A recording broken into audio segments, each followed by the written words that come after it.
America అధ్యక్షుడు Trump హత్యకు కుట్ర పన్నిన కేసులో ఇరాన్తో కలిసి పనిచేసిన పాకిస్తానీ వ్యక్తి ఆసిఫ్ మర్చెంట్ను అరెస్ట్ చేశారు. FBI స్ట్రింగ్ ఆపరేషన్లో భాగంగా నిందితుడిని అరెస్ట్ చేశారు. దోషికి జీవిత ఖైదు విధించే అవకాశం ఉంది. ట్రంప్తో పాటు బైడెన్, నిక్కీ హేలీ కూడా టార్గెట్లో ఉన్నట్లు గుర్తించారు.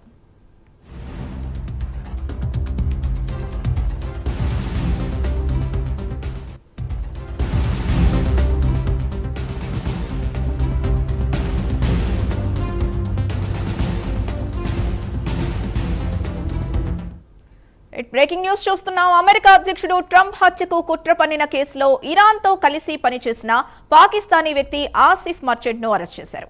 FBI స్ట్రింగ్ ఆపరేషన్ లో భాగంగా నిందితుడిని అరెస్ట్ చేశారు. దోషికి జీవిత ఖైదు విధించే అవకాశం ఉంది. ట్రంప్ తో పాటు బైడెన్, నిక్కీ హేలీ కూడా టార్గెట్ లో ఉన్నట్లు గుర్తించారు. ఇదే అంశానికి సంబంధించి పూర్తి డీటెయిల్స్ మా నేషనల్ బ్యూరో చీఫ్ కళ అందిస్తారు. కళ, సింధు, దాదాపు ఏదైతే 2023కి సంబంధించినటువంటి ఒక స్పెషల్ ఇన్వెస్టిగేషన్ కి సంబంధించినటువంటి కేసులో భాగంగా పాకిస్తాన్ వ్యక్తి ఇరాన్ మద్దతుతో ఇటు డొనాల్డ్ ట్రంప్ అండ్ మాజీ అధ్యక్షులను హత్య చేసేందుకు ఇటు అమెరికా గడ్డపై ఇస్లామిక్ అంటే IRGCకి సంబంధించినటువంటిది ఇరాన్ ఇస్లామిక్ రివల్యూషనరీ గార్డ్స్ సంబంధించినటువంటి కీలకమైనటువంటి వ్యక్తి ప్రవేశించి అప్పుడు ఏదైతే ఇంటెలిజెన్స్ సమాచారం మేరకు అతను అరెస్ట్ చేసినటువంటిది. అతనితో పూర్తి సమాచారాన్ని లాగిన తర్వాత తను ఒక ప్రత్యేక శిక్షణ పొందినటువంటిది IRGCలో ప్రత్యేక శిక్షణ పొందినటువంటిది అమెరికా గడ్డపై ఉండేటటువంటి రాజకీయ నాయకులను హత్య చేయడానికి ఒక కిరాయి సైనికులను కూడా అమెరికా గడ్డలో అంటే తనతో పాటు మరికొంతమంది కూడా ఇక్కడికి అమెరికాలోకి ఎంట్రీ కావడము అన్నది 2023లో చాలా పెను సంచలనమైనటువంటి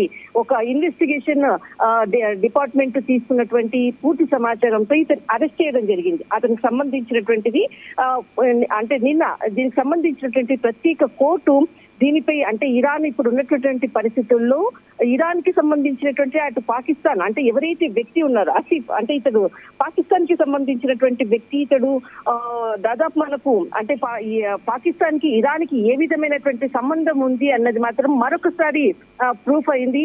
దాదాపు అమెరికా నా స్నేహితుడు పాకిస్తాన్ అంటూ కూడా ఏదైతే ఈ మధ్యలో పాకిస్తాన్ అమెరికా మధ్య అంటే అనేక సమావేశాలు అనుకోవచ్చు, వైట్ హౌస్ విందు సమావేశాలు అనుకోవచ్చు, అనేక సహాయ సహకారాలు కూడా అమెరికా ఒకవైపు పాకిస్తాన్ ని సహాయ సహకారాలు అందిస్తుంది. కానీ ఇక్కడ ఏదైతే మనకు కీలకంగా 2023లో ఒక కీలకమైనటువంటి పాకిస్తానీ వ్యక్తిని పట్టుకొని దాదాపు అప్పటి నుంచి కూడా ఇంటరాగేషన్ అతనితో పూర్తి సమాచారాన్ని రాబట్టిన తర్వాత చాలా కీలకమైనటువంటి పాకిస్తాన్ తో ఇరాన్ అండగా ఇందులో అంటే అమెరికా గడ్డ మీద అమెరికాలో ఉండేటటువంటి కీలక వ్యక్తులను హత్య చేయడం కొరకే మమ్మల్ని అంటే ప్రత్యేకమైనటువంటి ట్రైనింగ్ కూడా ఇవ్వడం జరిగింది అంటూ కూడా చాలా ఈ ఆపరేషన్ లో కూడా FBI స్ట్రింగ్ ఆపరేషన్ లో దొరికినటువంటి వ్యక్తి ఇక్కడ చాలా కీలకంగా కూడా సమాచారాన్ని ఇవ్వడం జరిగింది. ఇందులో భాగంగా ట్రంప్ తో పాటు డొనాల్డ్ ట్రంప్ తర్వాత మాజీ అధ్యక్షుడు బైడెన్ తర్వాత నిక్కీ హేలీ కూడా ఇందులో టార్గెట్ గా ఉన్నారు. ఏదైతే 2023లో ఇతడు సంబంధించినటువంటి అప్పటి నుంచి ఏదైతే జీవిత ఖైదీగా ఉన్నారో కానీ కోర్టు దోషిగా చేస్తూ జీవిత ఖైదీ విధించేటటువంటి అవకాశం కూడా ఉంది. దీనికి సంబంధించినటువంటిది సమాచారాన్ని పాకిస్తాన్ ఇరాన్ ప్రోద్బలంతో తాను ఈ పని చేశానంటూ కూడా ఒప్పుకోవడం జరిగింది. రైట్, థాంక్యూ కళ.